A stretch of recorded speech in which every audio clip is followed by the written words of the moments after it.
Hello students.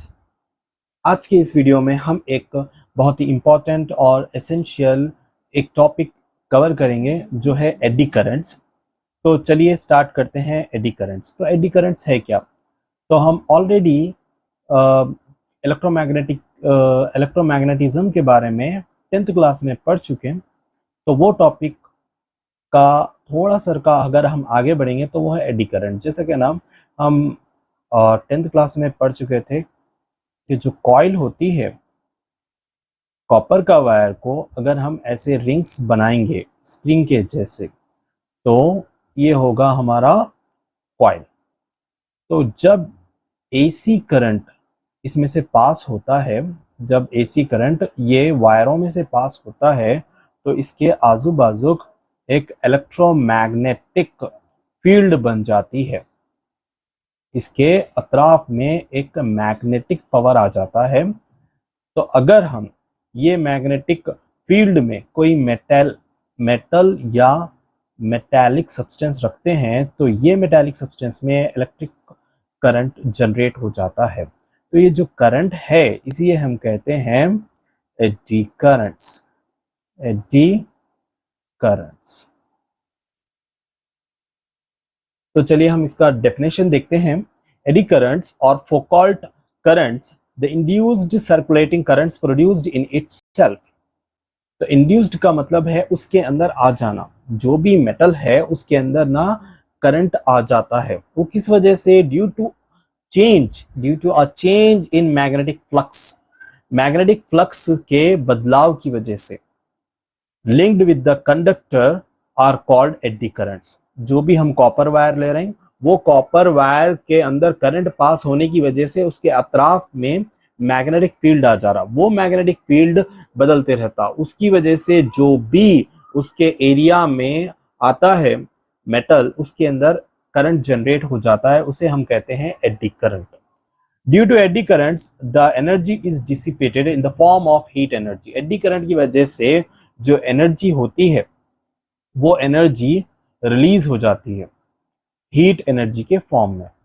तो जो energy use में नहीं आती और एनर्जी निकल जाती है, वेस्ट चले जाती है हीट एनर्जी, इसको बोलते हैं डिसिपेटेड। नेक्स्ट हम इसका डायग्राम देखेंगे। जैसा कि आप लोग ये डायग्राम में देख सकते हैं, ये कॉइल है ब्लैक कलर की जो स्प्रिंग के जैसी है। तो ये कॉइल में करंट जैसे पास होता है तो इसके अतराफ में एक इलेक्ट्रोमैग्नेटिक फील्ड जनरेट हो जाती है। ये इलेक्ट्रोमैग्नेटिक फील्ड की वजह से अगर हम इसके आसपास करीब में अगर कोई मेटालिक सब्सटेंस लेकर जाते हैं, तो यहाँ पर जैसा कि मैं एक सब्सटेंस यहाँ पर प्लेस करा हूं, तो ये सब्सटेंस के अंदर इलेक्ट्रिक करंट जनरेट हो जाता है और ये करंट को हम कहते हैं एडी करंट। तो एक बार हम इसका डेफिनेशन पढ़ लेंगे। एडी करंट और Foucault current, the induced circulating current produced in itself due to a change in magnetic flux. जो भी करंट इंड्यूस्ड हो रहा है मैग्नेटिक फ्लक्स के बदलाव की वजह से, कंडक्टर को मैग्नेटिक फ्लक्स है, ओके, वो मैग्नेटिक फ्लक्स की वजह से करंट जनरेट हो रहा। सिंपल वर्ड में बोलेंगे तो जो भी करंट इंड्यूस्ड हो रहा मैग्नेटिक फ्लक्स बदलने की वजह से, उसे हम कहेंगे एडी करंट्स। नेक्स्ट अब हम इसके देखेंगे यूजेस क्या है। Describe the ways in which eddy currents are used to advantage. तो किस किस तरीके से एडी करंट्स हमें फायदा पहुंचा सकता है। तो चलिए हम स्टार्ट करेंगे, पहला यूजेज देखेंगे। तो एडी करंट जो है उसका पहला एडवांटेज ये है कि जो मैग्नेटिक ब्रेकिंग सिस्टम है ट्रेन्स के अंदर, उसमें वो फायदा देता है, मतलब ब्रेक लगाने के लिए। A strong magnetic field is applied across the metallic drum। जो मेटालिक ड्रम होता है उसके अतराफ में एक स्ट्रॉन्ग मैग्नेटिक फील्ड क्रिएट किया जाता है जो कि एक्सिल को लगा हुआ रहता है। मेटालिक ड्रम जो है वो एक्सिल को लगा हुआ रहता है ट्रेन के। Thus large eddy currents are produced in the metallic drum. तो लार्ज एडी करंट्स प्रोड्यूस होते हैं क्योंकि जो स्ट्रॉन्ग मैग्नेटिक फील्ड की वजह से ज्यादा करंट प्रोड्यूस हो रहा है ड्रम में। This currents oppose the motion of the drum. ये करंट्स क्या करते हैं, ड्रम का मोशन जो आगे की तरफ हो रहा वो डायरेक्शन को अपोज करते हुए लगा, and hence the axle of the train which ultimately makes the train come to rest। तो जो के एक्सल के रोटेशन को अपोज कर रहा, ड्रम आगे की तरफ रोटेट हो रहा और जो एडी करंट है वो ऑपोजिट डायरेक्शन में रोटेट हो रहा। जब दोनों भी ऑपोजिट डायरेक्शन में रोटेट हो रहे हैं तो ट्रेन जो है वो रेस्ट पोजीशन पे आ जा रही, मतलब ट्रेन रुक जा रही। जैसा कि आप लोग ये डायग्राम में देख सकते हैं कि ये जो है ये है मैग्नेट और ये भी है मैग्नेट। तो स्ट्रॉन्ग मैग्नेट इस्तेमाल हो रहे हैं यहाँ पर। तो स्ट्रॉन्ग मैग्नेट की वजह से जो ये ड्रम है इसके अंदर इलेक्ट्रिसिटी जनरेट हो रही है, और ये जो इलेक्ट्रिसिटी जनरेट हो रही है उसकी वजह से अब एक मैग्नेटिक फील्ड जनरेट होती है, वो अपोज करती है ट्रेन के मोशन को। अभी इसके नीचे जो दूसरी पिक्चर है उसके अंदर देखिए आप कि ये जो ब्राउन कलर का है ये है मेटालिक ड्रम। यहाँ पर दो ड्रम्स हैं और इसके ऊपर ही हम देख सकते हैं कि स्ट्रॉन्ग मैग्नेटिक फील्ड प्रोड्यूस करने वाला मटेरियल प्रेजेंट है।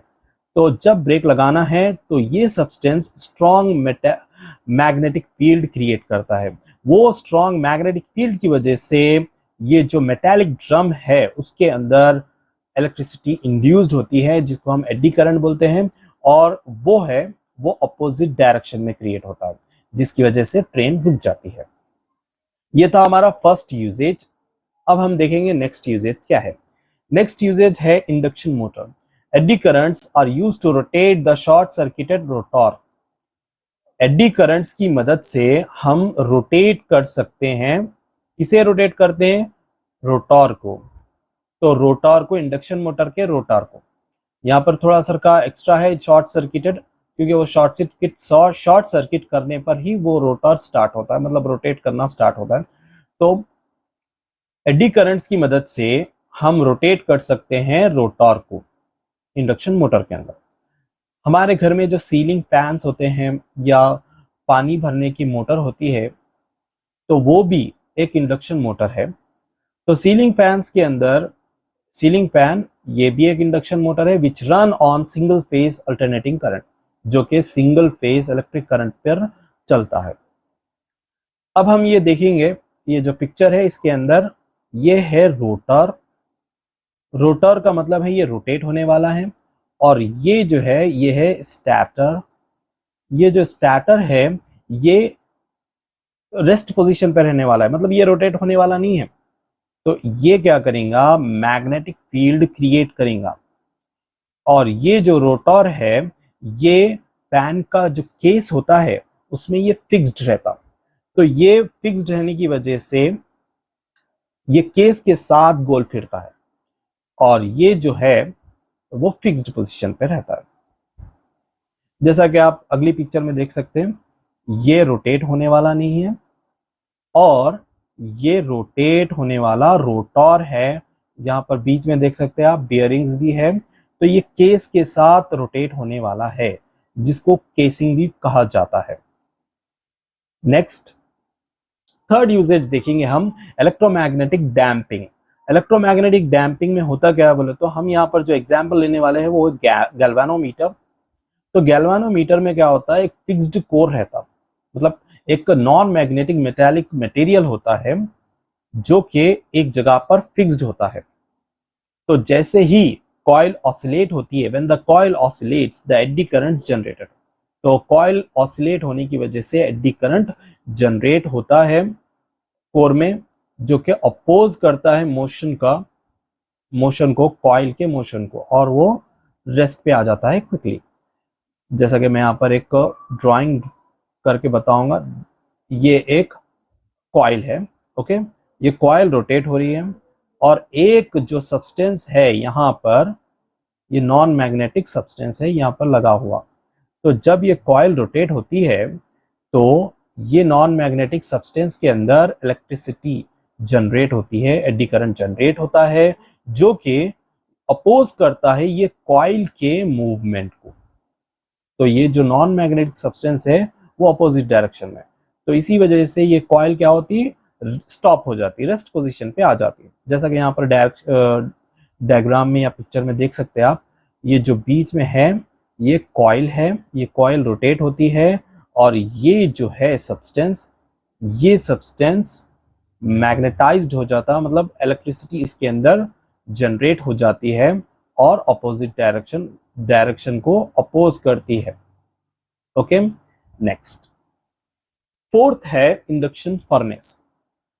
हमें कई बार हाई टेम्परेचर जनरेट करना होता है, तो वो हाई टेम्परेचर जनरेट करने के लिए हम इंडक्शन फर्नेस को यूज कर सकते हैं। तो इंडक्शन फर्नेस में होता क्या बोले तो एक कॉइल रहती, ऐसा कॉपर वायर स्प्रिंग के जैसा होता है, तो यहाँ पर बीच में एक चेम्बर लगा दिया जाता है, एक कंटेनर भी कह सकते हैं आप।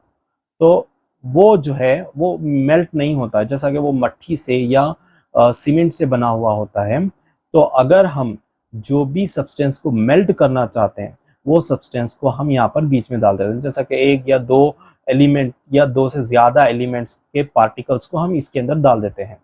तो ये जब कॉइल के अंदर करंट पास होता है तो इसके आसपास पूरा मैग्नेटिक फील्ड बन जाती है और ये मैग्नेटिक फील्ड की वजह से ये जो पार्टिकल्स है इसके अंदर एडी करंट शुरू हो जाता है, मतलब जनरेट हो जाता है। वो एडी करंट जनरेट होने की वजह से इन लोगों का टेम्परेचर ज्यादा हो जाता है और ज्यादा टेम्परेचर में आपको मालूम है कोई भी चीज हो मेल्ट हो जाती है। तो वो टेम्परेचर तो बहुत ज्यादा होता है, तो वो ज्यादा टेम्परेचर के अंदर ये चीज़ें मेल्ट हो जाते हैं। तो जब दो या दो से ज्यादा एलिमेंट्स मेल्ट होके एक टोटली डिफरेंट एलिमेंट या टोटली डिफरेंट सब्सटेंस बना देते हैं तो उसे हम कहते हैं अलॉय। तो चलिए हम डेफिनेशन की तरफ। Induction furnace can be used to produced high temperatures. High temperature produce करने के लिए इस्तेमाल होता है induction furnace. And can be utilized to prepare alloys. Alloys बनाने के लिए इस्तेमाल होता है। अलॉयस मीन्स दो या दो से ज्यादा एलिमेंट्स का mixture. Bye melting the constituent metals. Metals को ज्यादा से ज्यादा मेटल्स को जितने भी हो सके दो या दो से ज्यादा मेटल्स को मेल्ट कर कर अलॉय बनाया जाता है। A high frequency alternating current is passed through a coil. Coil के अंदर हाई फ्रीक्वेंसी का करंट पास किया जाता है। The eddy currents generated in the metals produce high temperatures. Eddy current जो प्रोड्यूस होता है मेटल के पार्टिकल्स में, मेटल्स में, तो वो हाई टेम्परेचर प्रोड्यूस करता है जो कि सफिशिएंट होता है उन लोगों को मेल्ट करने के लिए, which is sufficient to melt them. आइए नेक्स्ट इसका डायग्राम देखते हैं। ये डायग्राम में देख सकते हैं आप, ये है एक इंडक्शन फर्नेस, ये पूरा कॉइल है और ये ऐसा सब्सटेंस है जिसके अंदर सब्सटेंस एलिमेंट्स वगैरह रखे जाएंगे मेल्ट होने के लिए, मगर ये सब्सटेंस मेल्ट नहीं होता। नेक्स्ट इस डायग्राम में आप देख सकते हैं कि ये कॉपर है, कॉपर का जो है कॉइल।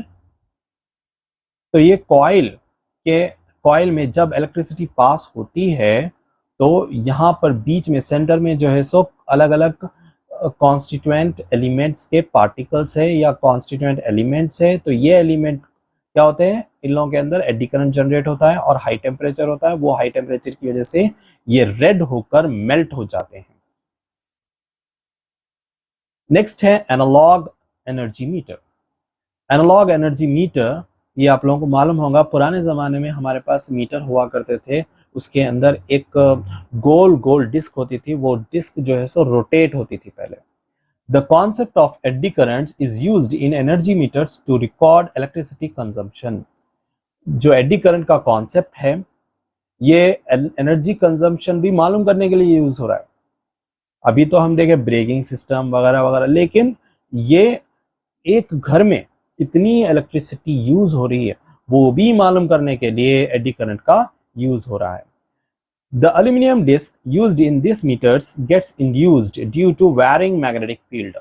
इसके अंदर एक एल्यूमिनियम की डिस्क इस्तेमाल होती है। वो एल्यूमिनियम की डिस्क को मैग्नेटिक फील्ड में रखा जाता है। वो मैग्नेटिक फील्ड के असर से वो एल्यूमिनियम की डिस्क में इलेक्ट्रिसिटी जनरेट होती है। वो इलेक्ट्रिसिटी जो है वो एडी करंट है। It rotates due to eddy currents produced in it. वो एडी करंट्स की वजह से वो एल्यूमिनियम शीट रोटेट होना शुरू हो जाती है। जैसा कि यहाँ पर मैं डायग्राम ड्रॉ करूंगा, एल्यूमिनियम डिस्क है समझिए। तो ये एल्यूमिनियम डिस्क में जो है सो हम ऊपर की तरफ एक कॉइल है, ठीक है, और नीचे की तरफ भी एक कॉइल लगा दी जाती है। तो ये कॉइलों की वजह से मैग्नेटिक फील्ड प्रोड्यूस की जाती है। तो ये इसके सराउंडिंग में पूरा मैग्नेटिक फील्ड हो जाती है। वो मैग्नेटिक असर की वजह से ये एल्यूमिनियम कॉइल के अंदर इलेक्ट्रिसिटी प्रोड्यूस होती है, जिसको हम क्या बोलेंगे, एडी करंट। ओके, आइए हम अब इसमें देखेंगे कि ये मीटर कैसा काम करता है।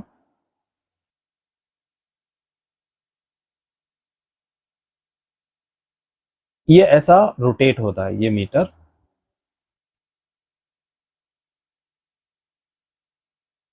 आई होप कि आपके सारे डाउट्स क्लियर हो गए होंगे।